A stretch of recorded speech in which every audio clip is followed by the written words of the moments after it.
ഈ വീട്ടുമുറ്റത്തു നിന്നാണ് ഞാൻ ഇറങ്ങി വരുന്നത്.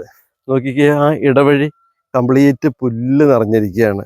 ഇറങ്ങി വരുന്നത് ഒരു കൈത്തോട്ടിലേക്ക്. കണ്ടോ, ഈ ചൂടിലും പൊടിമീനുകളും വെള്ളമൊക്കെ ഒഴുകിക്കൊണ്ടിരിക്കുകയാണ്. കൃഷിയെ അത്രമാത്രം സ്നേഹിക്കുന്നവർ. ഇതിനിടയിൽ നോക്കുക, മധുരക്കിഴങ്ങുണ്ട്, കാലിപ്പുല്ലുണ്ട്, നെൽകൃഷിയുണ്ട്, ചേമ്പുണ്ട്, കാട്ടുചേമ്പും ഉണ്ടല്ലോ. അപ്പോൾ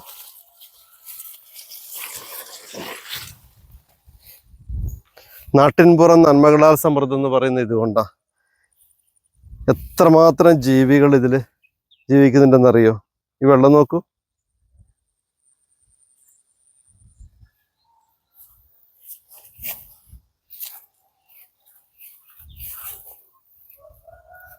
പൊടിമീനുകൾ എന്തോ ഒരു